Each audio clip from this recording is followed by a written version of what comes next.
There are nights when the ocean feels older than time itself. Nights when the waves breathe slowly, as if they are whispering stories that human beings were never meant to hear. If you listen closely, very closely, you may feel a heaviness rising from the deep, or not a danger, not a fear, but a memory that belongs to the sea. On nights like this, the sky turns quiet, the moon glows pale behind drifting clouds, and the wind moves across the water with the patience of something ancient. These are the nights when sailors say the ocean remembers, and among all the memories it carries, one story seems to rise again and again, gently, softly, like a forgotten breath returning after centuries.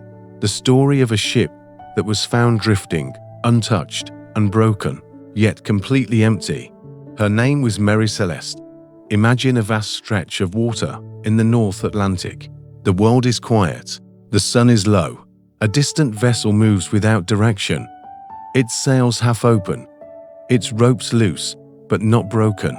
From afar it looks alive, like a ship still sailing with purpose.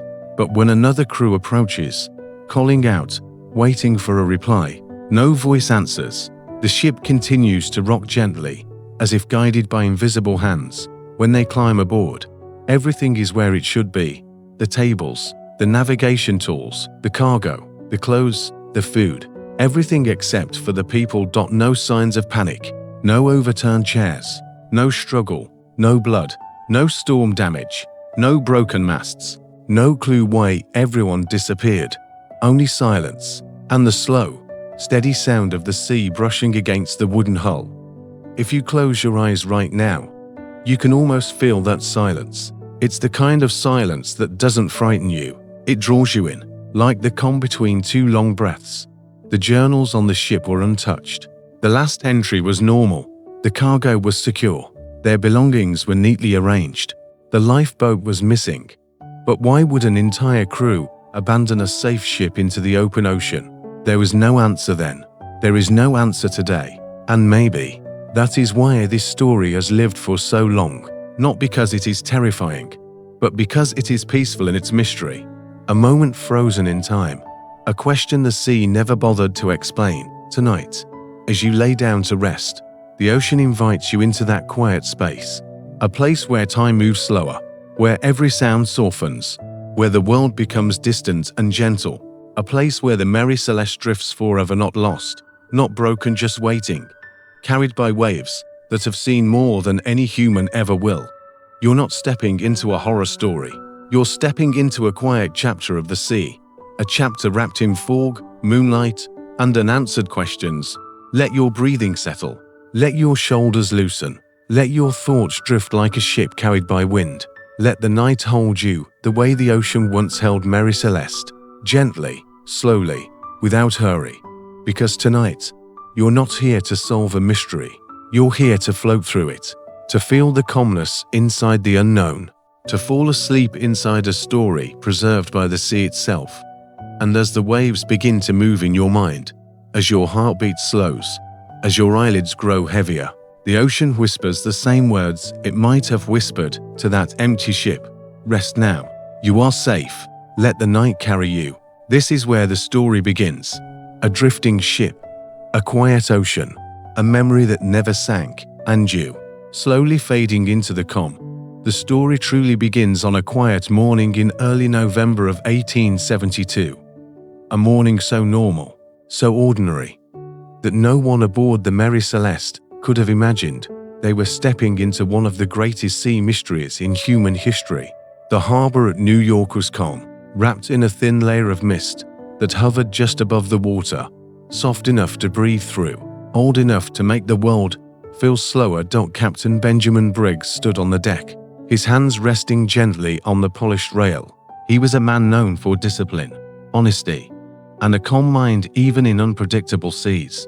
A captain who believed in order, in routine, and in the quiet dignity of a well-maintained ship. And that morning, the Mary Celeste looked perfect under his guidance. Fresh canvas sails, sturdy wooden masts, and a hull prepared for the long journey across the Atlantic. Below the deck, his wife Sarah arranged a few last belongings. Nothing extravagant, just things to make the voyage feel like home. a folded blanket, a small pocket Bible, and a diary she kept close to her heart. Their little daughter, Sophia, held onto a small doll made of cloth, its edges fraying from the affection of tiny hands. She ran her fingers across the wooden planks, giggling as the ship gently rocked up for the crew.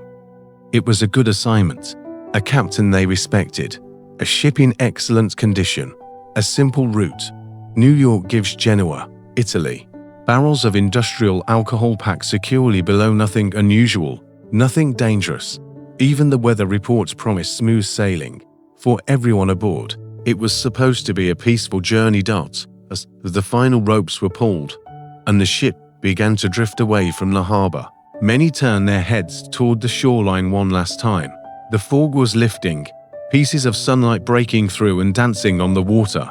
A gentle breeze filled the sails, guiding the Mary Celeste toward open sea. It was a moment of quiet anticipation, the kind of silence that exists right before a long story begins. Captain Briggs took a deep breath, filling his lungs with cold morning air. He had crossed the Atlantic many times before. He knew its moods, its storms, its calms, its hidden temper. And yet, on that morning, he felt something different. Not fear, not concern, just a strange stillness, as if the sea was holding its breath. He looked over the side of the ship and watched the wake slowly fade behind them. The ocean stretched endlessly ahead, a smooth grey-blue plain. The crew moved about with practiced ease, checking ropes, adjusting sails, securing the cargo hatches. Everything was in place, but nature has a way of hiding truths beneath silence. On the second day of the voyage, the wind grew cooler, the air heavier, the sky dimmer, not enough to cause worrying, but enough for an experienced captain to notice. Briggs wrote a brief note in his logbook that evening. Normal coordinates, steady progress, good morale. There was nothing alarming, nothing unexpected. Yet the silence grew thicker each night. By the fifth day, the waves began to roll in slow, heavy motions. The crew joked lightly about the sudden gloom, but uneasiness lingered around the edges of their conversations. Sailors were familiar with superstition, and though none spoke of it openly, they all sensed it. The ocean was watching. At night, when the lanterns were lowered and only the moon guided them, the ship creaked and sighed like an old house settling into sleep. Sometimes a low moan traveled across the water wind, passing through the rigging, or perhaps something else entirely. But the Mary Celeste continued forward, undisturbed. What no one realized was that this simple, steady routine was building towards something unseen, something waiting beyond the horizon. Captain Briggs remained composed. He trusted the sea, and more importantly, he trusted his ship. The Mary Celeste had survived rougher waters, harsher storms, and longer voyages. But the ocean is a patient storyteller. It reveals its secrets slowly. On the morning of November 25th, Briggs wrote his final log entry. Calm seas, good visibility, ship sailing smoothly. Everything ordinary, everything peaceful, everything exactly as it should be. That was the last written trace of human presence on the Mary Celeste. No warning, no distress, no sign of what was coming. And yet, as the sun set on that final recorded day, the quiet around the ship grew thicker, like a blanket being pulled over the world. The waves softened into a hush. The sky darkened into a deep, endless blue. The crew retreated to their quarters, unaware that they were becoming part of a mystery that would drift through history forever. This was the night before silence swallowed the ship. You can almost feel it, can't you? The gentle rocking, the soft lantern glow, the hush of the sea, steady and slow. Moments before a story slips out of human hands and becomes something the ocean alone remembers. And somewhere in that deepening quiet, the Mary Celeste continued onward, unknowing and unafraid toward the blank page where her mystery would begin. The morning after Captain Briggs wrote his final log entry was unusually calm, the kind of calm that sailors notice immediately, not because it is peaceful, but because it feels too still, like the seas pretending to sleep. The water stretched flat and silver around the Mary Celeste, reflecting the pale sun like a sheet of cold glass. There was no wind, no movement, no sound except the slow drip of water, sliding down the wooden hull. Captain Briggs stood alone on deck, watching the horizon. He felt the silence settle around him, heavy and expectant. In all his decades at sea, he knew moments like this, moments when the ocean was not hostile, nor welcoming, just watchful. He closed his eyes and breathed in the cool air. Nothing seemed wrong.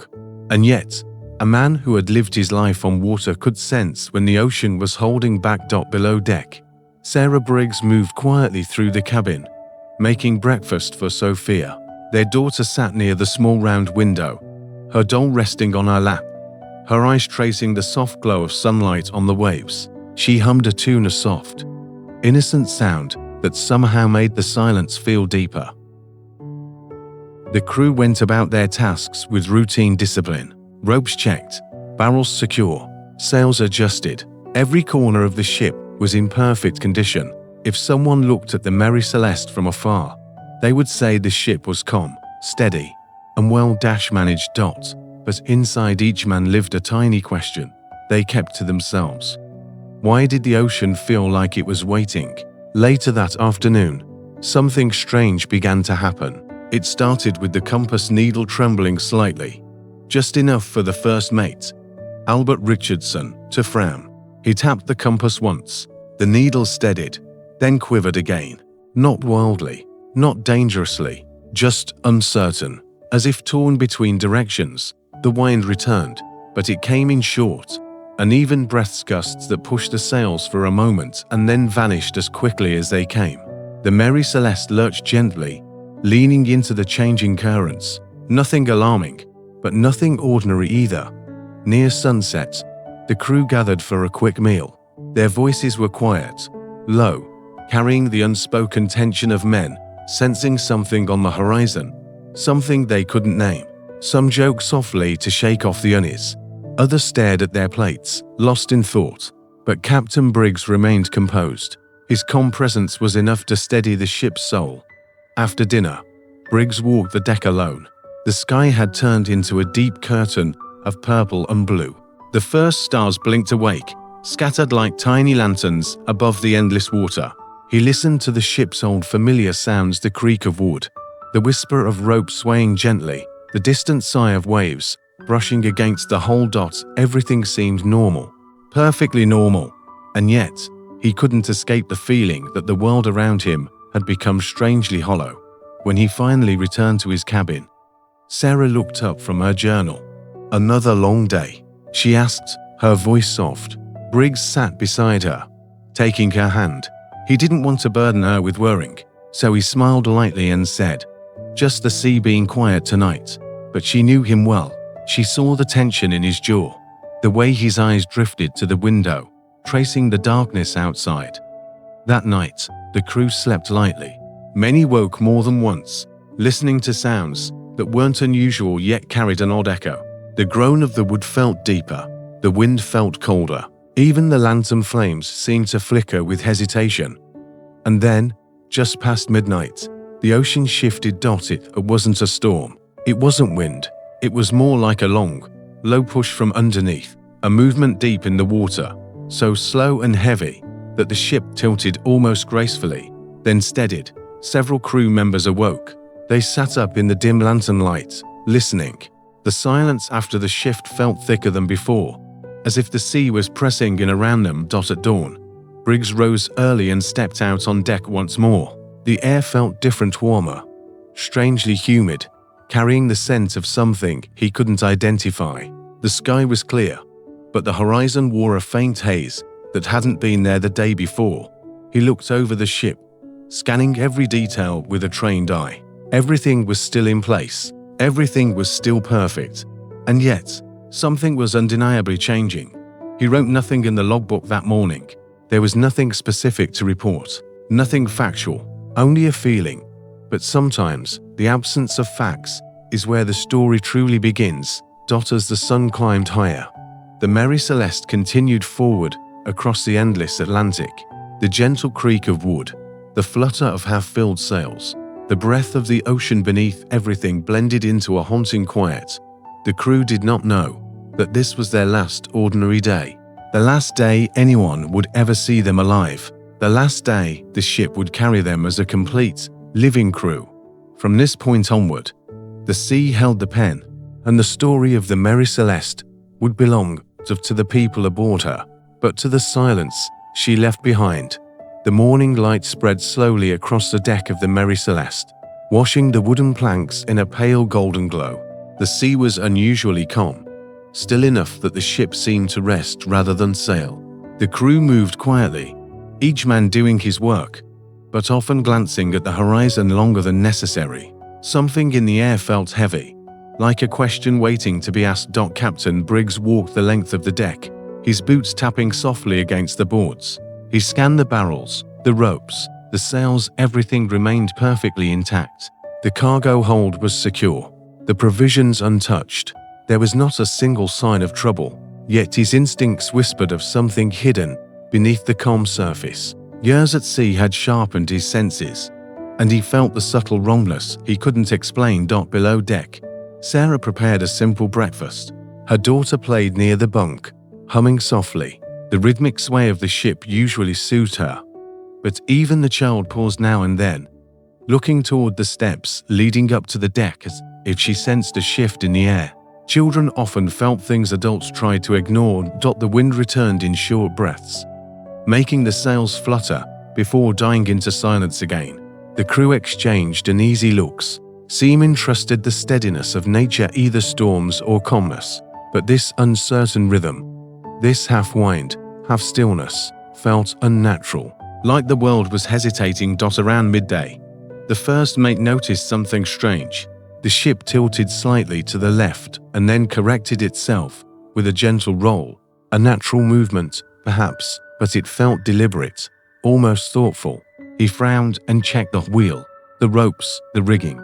Everything was tight, strong, unbroken. Later in the afternoon, Briggs ordered a routine check of the hold. Two crewmen lifted the hatch and descended into the dim, cool space below. The smell of alcohol barrels hung in the air. They examined each wooden cask carefully. Nothing was leaking, nothing was spilled. All was in order, and yet one of them paused, placing a hand on the side of a barrel, sensing a faint warmth. The liquid inside shifted, as if agitated. He said nothing. Maybe it was the motion of the sea. Maybe it was his imagination. Above, the sky began to take on a strange shade, neither blue nor grey, but somewhere in between. A thin haze clung to the horizon, subtle at first, but slowly thickening. It wasn't fog, it wasn't storm cloud, it was something else, something that changed the quality of the light itself. By evening, the sea felt strangely alive. The waves rolled slower, as though something heavy moved deep beneath them. The water's surface reflected the fading light in distorted patterns, ripples stretching unnaturally long before disappearing. The crew grew quieter, eating their supper in thoughtful silence. Even the usual jokes felt forced, like laughter didn't belong on this night. When darkness fell, the world turned oddly muted. The lanterns glowed inside their glass frames, casting soft halos around the deck. The wind had vanished completely, not even a whisper. The sails hung limp, lifeless, as if refusing to move. Briggs stood near the wheel, listening to the deep creaks of the ship. They weren't loud, but they felt meaningful. Closer to midnight, a faint thud echoed from below, gentle but clear. The captain went to investigate. In the cargo hold, nothing was out of place. The barrels sat in neat rows, but the air felt warmer. He rested his hand on one barrel, just as the crewman had earlier.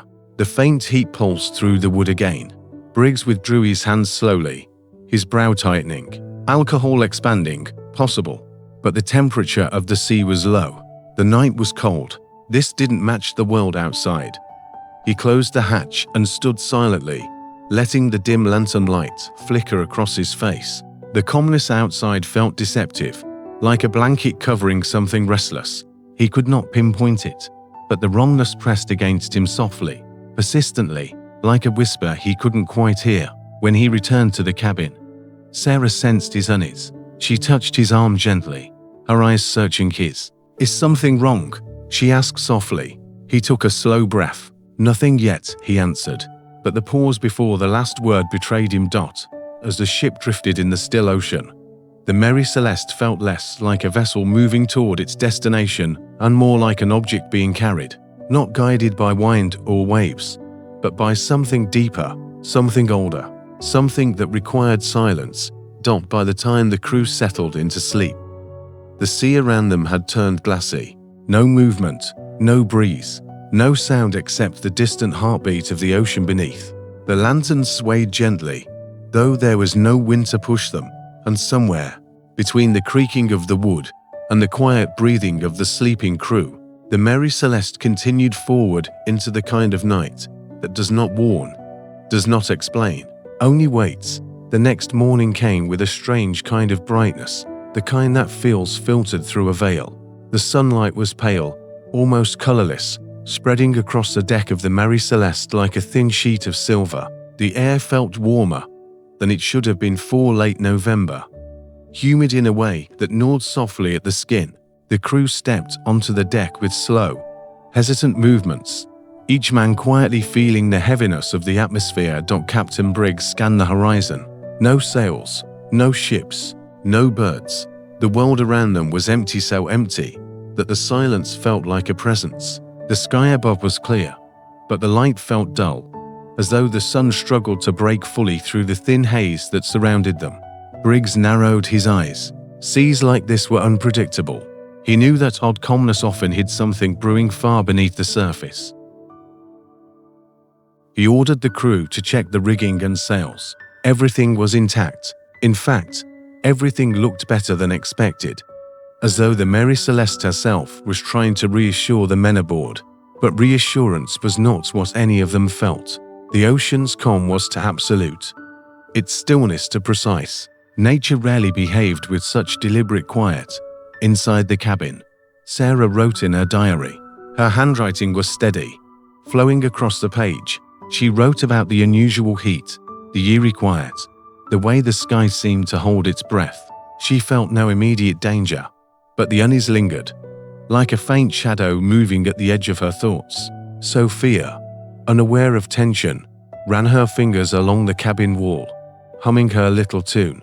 But even her song carried a strange echo, as if the walls absorbed the sound instead of reflecting it. By midday, the haze thickened, not enough to be fog, not enough to obscure vision, but enough to make the horizon look blurred, as though painted by an unsteady hand. The crew felt it first in their breathing. The air tasted faintly metallic, a dry bitterness that made their throats tighten. Briggs noticed the men exchanging looks. He called for water to be rationed just in case. The first mate suggested checking below deck once more. Briggs agreed. Two crewmen descended into the hold, their lanterns casting soft, trembling glows against the stacked barrels. The air was warmer than before, much warmer. The wooden staves of the barrels were slightly damp, beads of moisture forming where there should have been none. One crewman wiped the surface with his sleeve. The wood came away slick. "Captain should see this," he whispered. When Briggs climbed down and placed his hand against a barrel, he felt it instantly, the internal heat, subtle but unmistakable. Alcohol inside could build pressure. A leaking barrel could release fumes, and fumes in a closed space could become dangerous. But the barrels weren't leaking. They were sealed tight. The warmth felt unnatural, out of place, almost like a slow heartbeat pulsing from within.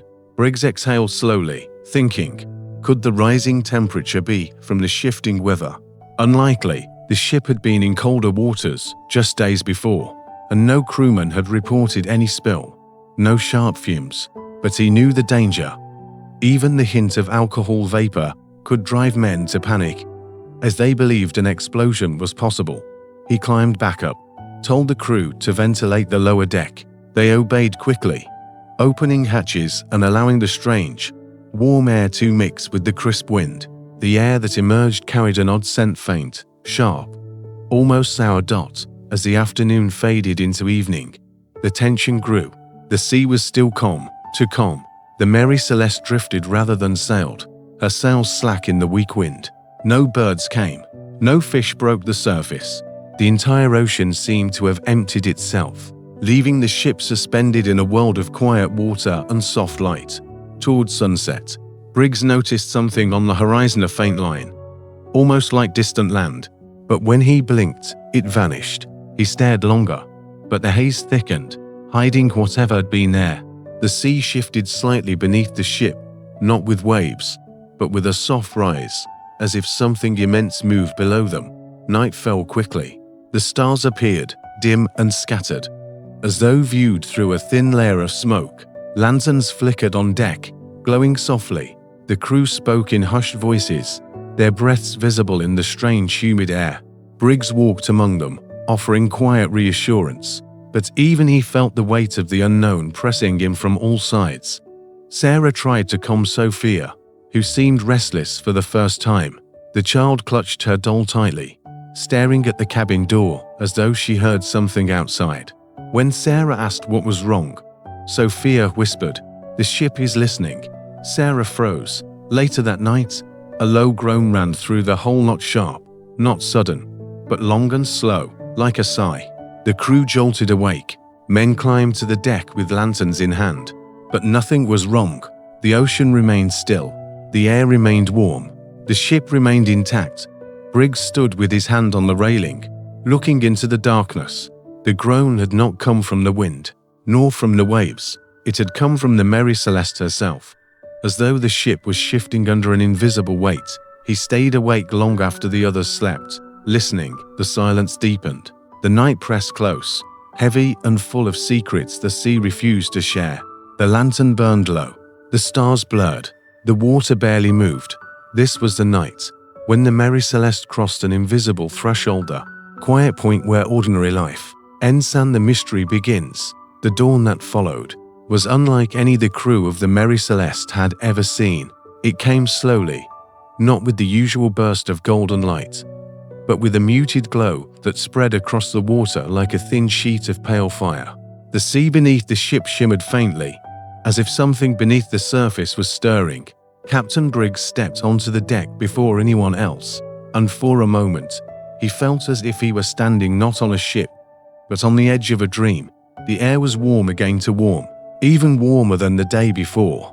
A strange heaviness lingered, pressing against the skin, making every breath feel slightly thicker. Briggs looked at the waves. Their movement was subtle, slow, almost reluctant. The ocean didn't behave like this, not naturally. Not in these waters. The crew emerged one by one, rubbing sleep from their eyes. Most had slept poorly. A few had dreamed of heavy footsteps, echoing through the ship, footsteps that didn't belong to any living man aboard. One sailor claimed he heard a soft tapping on the hull in the middle of the night, like someone knocking from the outside. But none of them wanted to be the first to admit fear. Sailors lived with superstition, but admitting fear aloud gave it shape.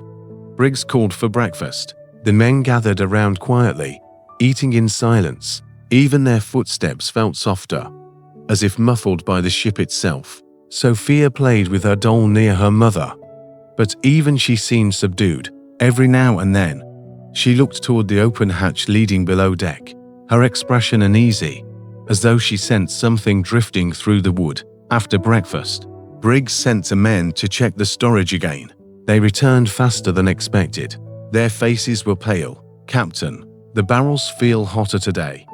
Briggs felt a coldness inside his chest that had nothing to do with the temperature. He followed them below. The moment he descended, the unnatural warmth wrapped around him, blanket. The smell was sharp, faintly acidic, unmistakably alcohol vapor, not strong but present. Too present. He touched a barrel. The warmth pulsed again. Not enough to burn, but enough to signal danger. Alcohol vapor in a confined space could lead to panic, confusion, even hallucinations. It could also make a crew abandon ship, as they feared an explosion. But the barrels were sealed. None were leaking.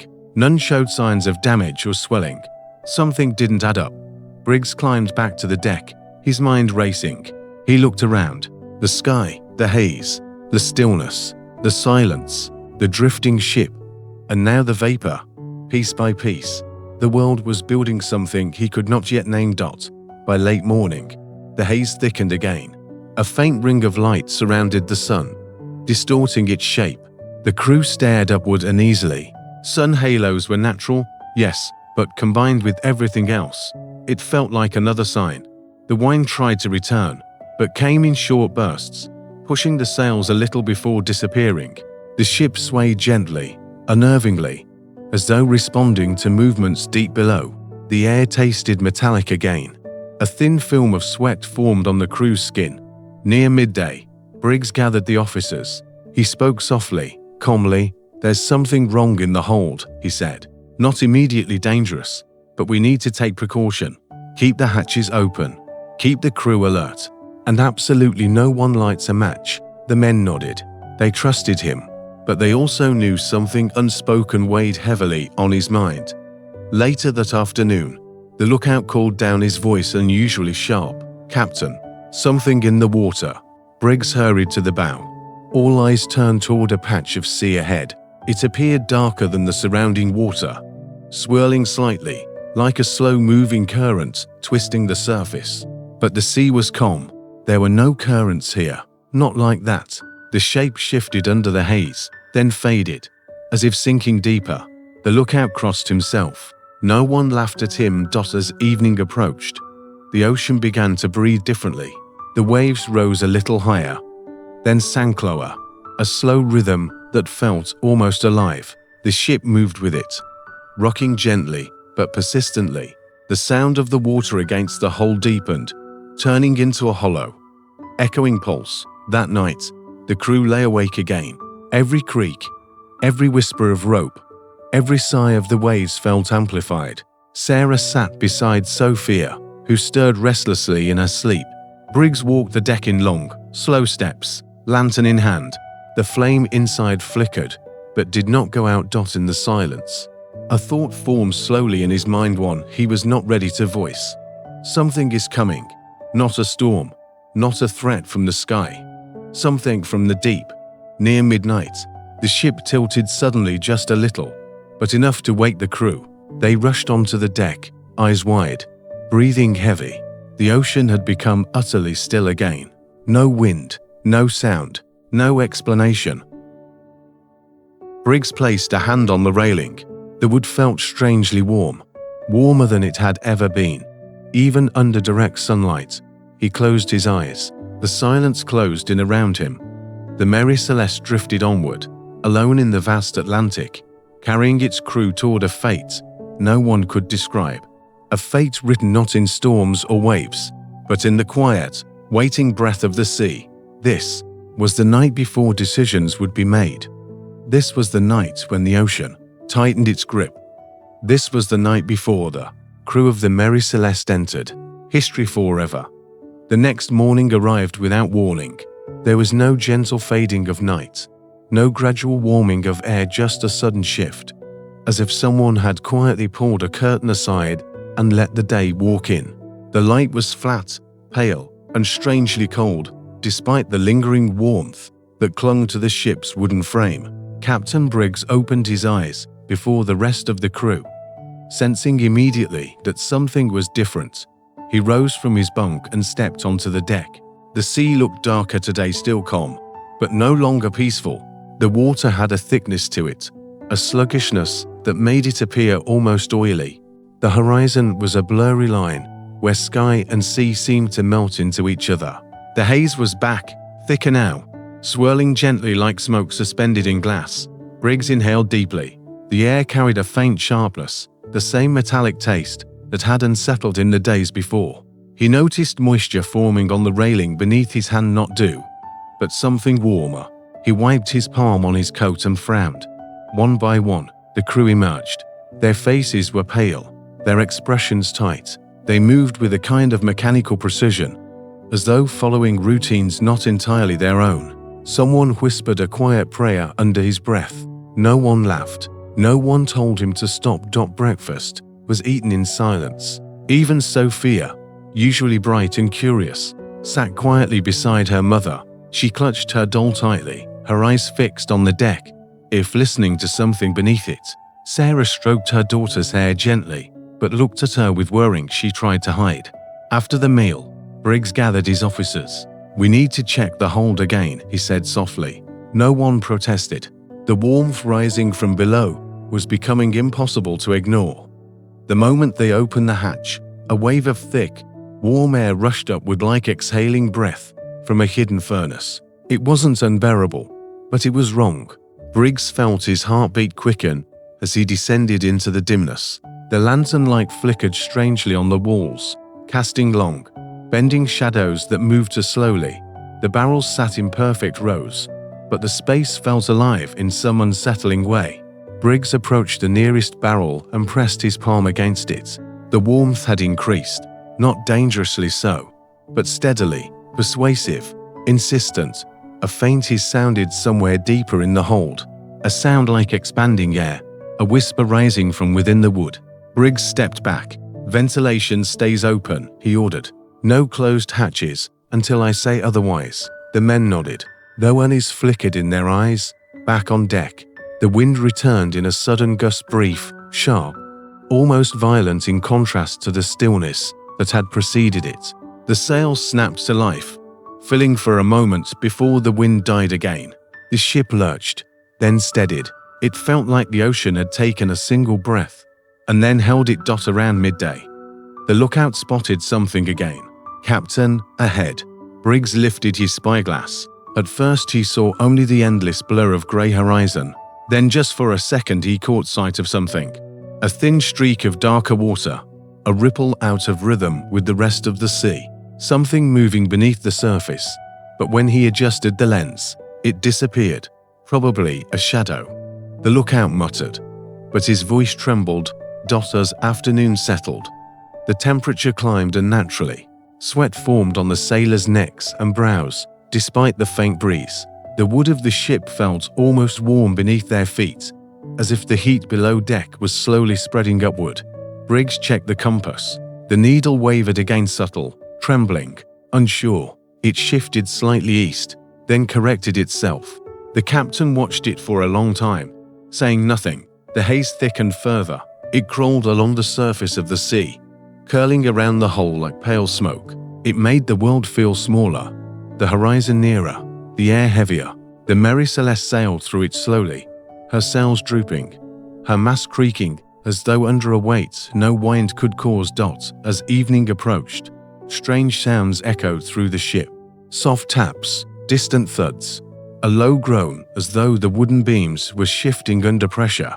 The crew walked cautiously, lanterns held tightly. When night fell, everything became worse. The darkness pressed closer than usual, dense and swallowing. The haze glowed faintly under the moonlight, casting ghost-like patterns across the deck. Sarah held Sophia in her arms, whispering gently to her, trying to quiet her trembling.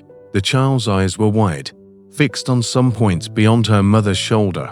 "Why are they talking?" Sophia whispered. "Who?" Sarah asked, startled. "The ones under us." A chill swept through Sarah's body. She held her daughter tighter. On deck, Briggs walked with a lantern, the light swaying gently with each step. The crew clustered in small groups, speaking in hushed voices. Every sound felt amplified against the dead quiet of the sea. Then, near midnight, it happened again, that deep, low shift beneath the hull. Not a wave, not a current. Something heavier, something intentional. The ship tilted slightly to the right, then straightened. The men froze. No one breathed. The water beside the ship swirled briefly before smoothing out again. The lantern flame flickered. The air thickened. The silence deepened. Briggs felt it, then a sense of approaching inevitability. Not danger in the human sense. Not fear, but a closing of something. Tightening. The kind of feeling men remembered for the rest of their lives if they survived to remember it. And Captain Briggs knew, in the stillness of that unnatural night, that whatever was happening to the Mary Celeste no longer something he could ignore. The sea was sending a message, and soon he would have to answer it. The morning light crept onto the deck of the Mary Celeste like a hesitant visitor, dim and unsure, as if even the sun no longer fully trusted the sea around them. The sky held no color, just a pale, washed-out hue that made the world feel suspended between night and day. Captain Briggs woke before the crew again, rising from a shallow sleep that had been broken by distant groans from the wood beneath him. Each sound had felt like the ship whispering in its sleep. When he stepped onto the deck, he paused. The air felt different today, thicker, quieter, denser. Not a single gust of wind brushed against his face. The ocean was a mirror, flat and glassy, reflecting the ghost-pale sky with a natural stillness. Briggs rested his hand on the railing. The wood was warm again. Too warm. The crew emerged shortly after, some rubbing their eyes, others blinking hard as if trying to clear their heads. A few complained of headaches. One sailor admitted quietly that he dreamed of walking the deck alone, only to hear footsteps behind him, footsteps that stopped when he turned, but resumed when he faced forward again. No one dismissed the dream. Dreams had begun to feel less like imagination and more like warnings. Breakfast was unusually silent. Even the clatter of utensils felt muted. Sophia sat quietly on Sarah's lap, staring at the captain with wide, unblinking eyes. Briggs smiled softly at her, but she didn't smile back. She simply whispered, "It's still loud under us." Sarah looked at her daughter sharply. "What do you mean, loud?" Sophia shook her head. "It's talking today." Briggs swallowed hard. The child had spoken of the ship before, but this felt different. After breakfast, the first mate approached the captain. "Sir, I think we need to re-evaluate our course. The compass is wrong again." Briggs followed him to the navigation table. The compass needle shivered, then steadied, then drifted minutely to the west before correcting. Not a large deviation, small enough that someone might ignore it, but Briggs had been at sea long enough to know that compasses don't drift without reason. "We'll adjust if needed," he said softly. He didn't want panic. He needed calm. By mid-morning, the mist began to thicken. It wrapped around the ship in thin ribbons, curling upward like fingers. It did not obscure vision entirely, but it blurred the world into soft shapes and ghosted outlines. Shadows stretched longer than they should have. The crew stepped carefully, as though afraid to disturb the stillness. A sudden thump echoed from below deck, not loud but sharp, distinct. Briggs froze. The crew stared at each other. After a moment, he ordered the men to check the hold again. They descended slowly, lanterns swinging. Minutes passed. The crew atop the deck waited, breaths held, when the men climbed back up. Their faces were drained of color. "Captain, the barrels are shifting." Briggs stiffened. "Shifting? How?" "They're moving, sir. We watched one.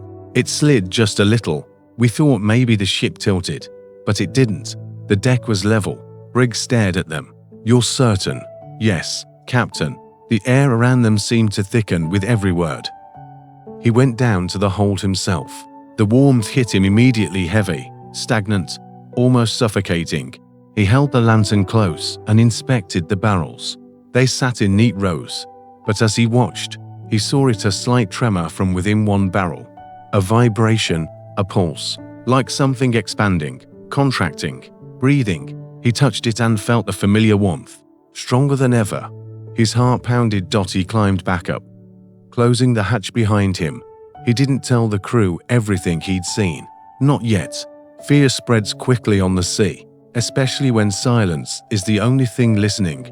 The afternoon brought no breeze, no movement.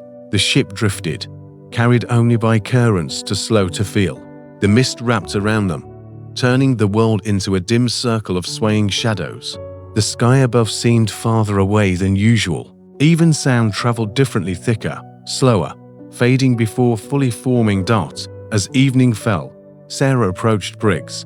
Her face was pale. She held her diary in one hand, pressing it to her chest. "Benjamin, something is wrong. The air, the heat below deck, the way Sophia is acting." She paused. "And last night, I heard something." Briggs turned to her. "What did you hear?" "A voice," she whispered. Not words, just a low sound, like someone humming. He felt a chill move through him. That night, the deck felt alive with tension. The lanterns glowed weakly, their light swallowed by the thickening haze. The sea beneath them pulsed softly, rocking the ship in slow, heavy breaths. One sailor swore he saw a shape in the water, long, dark, sliding beneath the surface, but when others looked, it was gone. Closer to midnight, a sudden cracking sound echoed across the ship. The men bolted upright. Briggs rushed to the rail. The sea was still, The sky was silent. Then the ship groaned deep, long, mournful. The noise vibrated through the wood, through the air, through their bones. Sophia woke screaming. Sarah held her close, whispering frantically, "It's all right, it's all right." But the child shook her head wildly. "They're coming up. They're coming up now." Her voice was raw with terror. Briggs felt something inside him break. He could not ignore the signs any longer. The warmth in the hold, the vapor, the shifting barrels, the compass, the haze, the quiet, the unnatural silence, the way the ship seemed to breathe, the strange heaviness in the air. Something was building. Something that was no longer subtle, something dangerous. He gathered the crew, his voice steady despite the fear he felt. "We may need to prepare for evacuation, not now, but soon." No one argued. The sea around them was silent. To silent. The Mary Celeste drifted under the weight of a mystery growing heavier by the hour, a mystery that pulsed beneath their feet, breathed through the wood, and whispered in the darkness. And the night was far from over. The next morning came slowly, as if the world itself hesitated before letting the sun rise. A faint, pale glow seeped across the deck, but the light felt weak, like a candle flickering behind a fogged window. Captain Briggs woke with a pounding in his temples. His sleep had been shallow, filled with sounds that he could not be sure were real. Groans, thuds, whisper-like vibrations moving through the hull. When he stepped onto the deck, he stopped. The sea was utterly motionless, not commotionless. The water lay in a flat, dark sheet that reflected the dull sky exactly, making it impossible to tell where the ocean ended and the air began. Even seasoned sailors grew uneasy at seas like this. Stillness on water was never natural. It felt like being suspended in nothingness. The crew emerged slowly. Their eyes were tired, haunted. No one had slept well. Two men said they heard something like boots pacing across the deck in the night. But when they checked, no one was there. Another swore the ship tilted even though the sea was flat. No one mocked him. No one doubted him. Sophia clung to Sarah, restless and silent. The child usually woke humming. Today she would not open her mouth. She kept pressing her ear to the floorboards, listening. Briggs crouched beside her. "Sophia, what are you hearing?" she whispered, barely audible. "The knocking. It's closer." Briggs felt a coldness settle deep inside him. He stood quickly and called the officers. "We checked the hold." Now, when they opened the hatch, a wave of hot, damp air rose out. The warmth was stronger than ever, like they were opening the door to a furnace.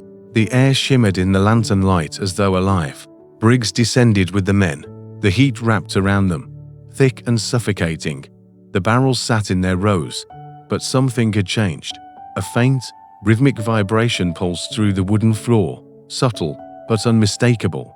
Briggs knelt and touched the boards. The warmth was intense now, radiating upward. He pressed his ear against the wood, and he heard it, a steady, muted thump, like something expanding and contracting, like a slow heartbeat. He jerked upright. "Ventilation remains open at all times," he ordered, voice shaking despite his effort to remain steady. "And no one goes down here alone."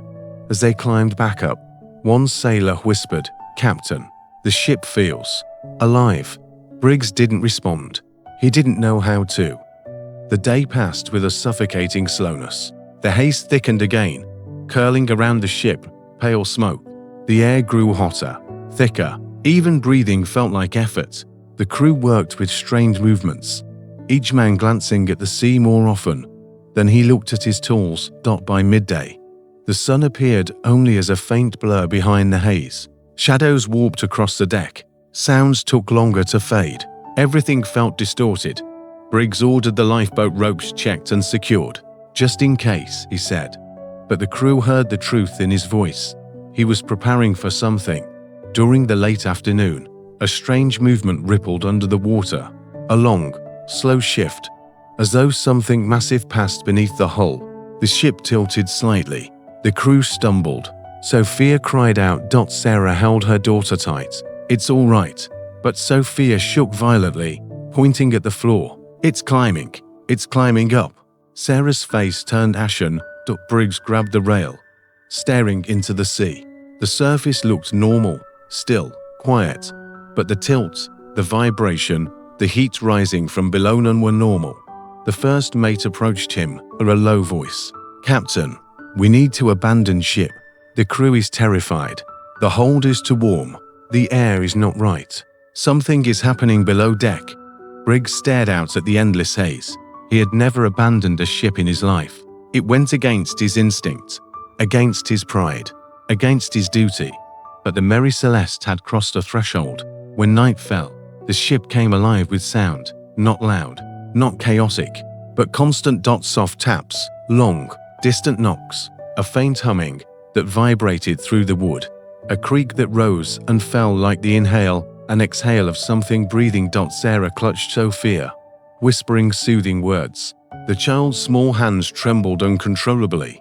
On deck, lanterns glowed weakly, their flames bending in slow, unnatural movements. The haze had turned almost silver under the moonlight. It seemed to pulse. The crew whispered among themselves, fear tightening every word. Someone muttered about spirits, another about the sea coming alive. Someone else mentioned vapors, explosions, hallucinations. Briggs listened to everything, his heart heavy. Then a long, low groan rose from the depths of the ship. Not from wood. Not from wind. Not from waves. It felt like a single, heavy breath. The deck vibrated beneath their feet. Sophia screamed and buried her face in her mother's chest. The crew panicked, backing toward the lifeboat. Briggs steadied himself, gripping the rail. His jaw clenched. His mind raced. He had to act. The signs were too many, the danger too real, and the fear too great. He looked at his officers and spoke the words no captain ever wished to say. "Prepare the lifeboat." Silence fell across the deck. Even the ocean seemed to listen. No one argued. No one hesitated. A quiet understanding settled over the men. The Mary Celeste was no longer safe. The lifeboat was readied with shaking hands. The ropes were untied. Supplies were lowered. Sarah held Sophia close, trembling but trusting her husband. The ship groaned again, deep, long, louder this time. Lantern flames flickered wildly. The deck vibrated, and Briggs realized whatever was happening below was now reaching the surface. They had no time left. The Mary Celeste had carried them as far as she could. Now she wanted them gone. The night deepened around the Mary Celeste like a tightening fist. The air felt thick enough to touch, warm enough to make sweat bead on every brow despite the cool hour. The ship groaned again, longer, heavier, as though something within her shifted restlessly. The crew huddled together near the lifeboat, their faces pale in the lantern glow. Fear hung over them, a mist thicker than the haze already surrounding the ship. Captain Briggs stood at the center of the deck, lantern in hand, watching the shadows sway across the wood. The flame flickered violently, bending sideways though no wind blew. He had never seen a lantern behave like that. He tightened his grip. Sarah approached him slowly, holding Sophia. The child's tiny hands shook. "Benjamin, we need to leave," she whispered. "Please."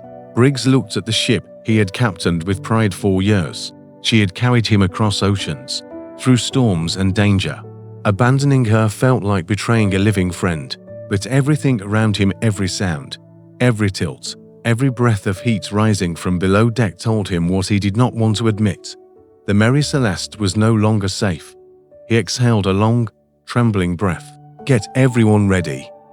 The crew moved quickly, desperate for something to do with their fear. They collected water, a compass, navigational tools, bread, and a few blankets.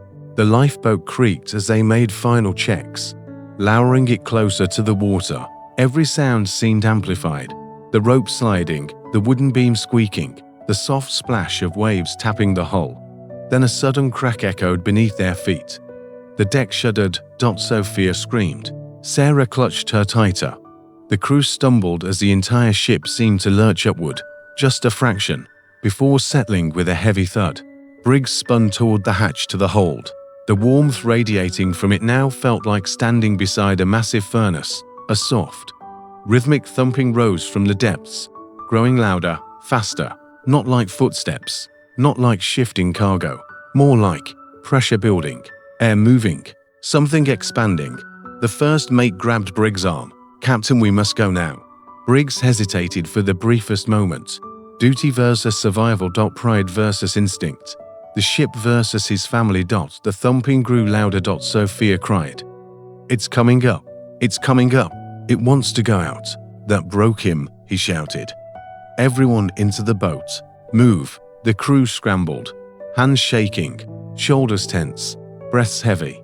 They lowered the lifeboat the last few feet to the water. The small vessel rocked gently, waiting like a fragile refuge in the vast dark sea. Briggs helped Sarah climb down carefully. Sophia clung to her mother, sobbing quietly, whispering things no one wanted to hear. The sailors held the rope steady as others passed supplies. Another groan rippled through the Mary Celeste, so deep, so heavy. It felt like the ship exhaled a breath it had held 4 days. The deck vibrated beneath their boots. The lantern in Briggs' hand flickered violently. He lowered himself into the lifeboat last, his face wet with sweat and something close to grief. He looked up at the ship. She towered above them. The mist curled around her masts like pale fingers, the sails drooping in still air. One sailor whispered, "She's alive." Briggs swallowed hard, unable to deny the feeling. They pushed away from the hull with their oars. The lifeboat drifted back, slowly separating from the Mary Celeste. The silence around them grew heavier. Then from deep within the ship a sound like a single massive drumbeat echoed across the water. A hollow, resonant thump that seemed to vibrate through the sea itself. The crew froze. Sophia whimpered. Sarah closed her eyes. Briggs stared at the ship, his chest tight. As they drifted farther away, the mist began to thicken, swallowing the shape of the Mary Celeste. The ship's lanterns glowed faintly through the fog, then dimmed, then disappeared entirely. The lifeboat rocked gently on the still water. The men rowed slowly, quietly, as though afraid to disturb the silence. Briggs kept his eyes on where the ship had been, his heart aching. The sea around them was eerily calm. Minutes passed like hours. When the mist shifted slightly, they caught a glimpse of the Mary Celeste again, a ghostly silhouette, fading in and out of the haze. The ship drifted with no crew, no sound, no movement, a hollow vessel floating alone in the vast Atlantic, carrying her secret deep within her warm, breathing hull. The crew said nothing. What could they say? They felt it. They had left something behind, but something else had remained aboard. As night stretched on, the lifeboat drifted farther from the ghostly shape. The men kept rowing silently, guided only by instinct and fear. And behind them, through the thick haze, the Mary Celeste floated alone, a ship no longer burdened by human footsteps, still breathing quietly, still warm, still waiting. Her story was no longer theirs. Her fate had slipped beyond their hands. Now she belonged only to the sea. The lifeboat drifted slowly through the thick morning haze, the small group aboard sitting in exhausted silence. Hours had passed, though no one could say how many. Time felt strange on the open sea, stretched thin, stretched long, as if the night refused to let go. Captain Briggs sat with his hands resting on the oars. Though he barely rowed anymore, his breath came slow and heavy. The others did the same, each man trapped in his own thoughts, too shaken to speak. Sarah held Sophia close, rocking her gently. The child was awake but silent, her eyes half closed as she rested her head against her mother's chest. Sarah hummed a soft tune, though her voice trembled. The men listened to that tiny sound. It was the only bit of comfort in the endless stillness. When the haze shifted slightly, Briggs turned to look behind them. His heart tightened. Through this shroud of pale fog, the faint silhouette of the Mary Celeste appeared once more, grey, silent, distant. She drifted like a ghost on the water, her masts rising into the dim sky, her sails hanging loose. The first mate whispered, "She's following us." Briggs shook his head weakly. "No, she's just drifting." But deep inside, he did not know. The ship looked wrong. Not damaged, not broken, but empty, too empty. A place where life once lingered, but had now withdrawn, leaving behind a hollow shell. The warm wind swirled around the lifeboat, brushing their faces with a humid breath that reminded them of the heat rising from the hold. They continued rowing, moving farther into the thick mist. The sea had regained a faint motion, now tiny ripples, soft waves, the gentle rocking that felt almost normal, but normalcy felt foreign. The world they had left behind on that ship was not the same world they were in now. After some time, one sailor said quietly, "Captain, should we turn back? Maybe we acted too quickly." Briggs turned sharply, eyes filled with a mixture of exhaustion and warning. "No." The sailor lowered his head. No one spoke again. As the sun finally began to rise higher, the fog thinned just enough to reveal a broader stretch of sea. A faint breeze touched their faces. It felt cool, refreshing, nothing like the warm, suffocating air trapped aboard the Mary Celeste. For the first time in days, the men breathed deeply, but relief did not come, because something else filled the silence, something subtle. The sound of the sea. Not the gentle lapping against the boat. That was normal. This was different. A distant echo, a low hum, a soft, rhythmic pulse. Briggs looked around slowly. The men tightened their grips on the oars. Sarah pulled Sophia closer. The hum grew slightly louder, not threatening, but present. It came from behind them. The first mate turned and stared. His eyes widened. "Captain." Briggs turned to through the thinning fog. He could see the Mary Celeste again. Closer, not drifting gently away as expected, not fading into the haze, but nearer. As though carried by a current only she could feel, or pulled by something beneath her. Briggs felt a chill crawl up his spine. The ship looked different now, darker around the hull, the wood tinted in deeper shades, as though absorbing the morning light instead of reflecting it. The mist clung to her sides like a shroud. One of the crewmen crossed himself in fear. Sarah whispered, "Benjamin, what's happening?" He had no answer. The wind shifted suddenly, blowing the fog aside for a brief moment, and in that moment, the full form of the Mary Celeste appeared, towering, silent, majestic in a way that no abandoned ship should be. She floated directly toward them now, not fast, but steadily, closing the distance without wind, without sails, without reason. The lifeboat rocked in a sudden swell. The men panicked, rowing harder, their breaths sharp, their arms trembling. The water around them churned unexpectedly. Though the sea had been calm moments earlier, Briggs shouted, "Row, row now." The men pulled at the oars with all their strength. The small boat lunged forward, moving faster across the waves. The sea responded, giving them momentum. The air cooled further, refreshing their lungs. Behind them, the Mary Celeste drifted into the fog again, her shape slowly disappearing. The hum faded, the sea calmed. The world returned to silence. Hours passed as they rowed into open water. The fog loosened, revealing a clearer horizon. The sun grew warmer, not oppressively, but naturally. For the first time in days, the air felt right. Briggs finally allowed himself to stop rowing. The others followed. They drifted for a moment, letting the waves carry them gently. "Do you think she follow?" one man whispered. Briggs shook his head. "No, she's gone." But his voice lacked certainty. As afternoon approached, a distant sail appeared on the horizon, another ship. They waved cloth, shouted, raised their arms. Eventually, the distant vessel noticed them and altered course. Relief washed over the lifeboat like a silent prayer. When the rescue ship's crew pulled them aboard, they asked what happened, what forced them to abandon their vessel. Briggs opened his mouth to explain, but the words didn't come, not because he wanted to hide the truth, but because the truth had no shape, no logic, no language. What could he say? That the barrels breathed, that the ship knocked from within, that the wood felt warm, as if alive, that the silence was too deep, too heavy, too full of something waiting, that his daughter said something was coming up through the floors. No explanation would make sense. So Briggs simply said, "We feared an explosion." It was the only part that made sense. The rescue crew nodded. They had no idea what had truly happened. In the days that followed, word spread that the Mary Celeste had been found drifting alone in the Atlantic, intact, undamaged, and entirely empty. The world speculated. Newspapers wrote stories. Sailors whispered theories. But Briggs, Sarah, Sophia, and the crew remained silent, not out of shame, but because none of them could explain the truth.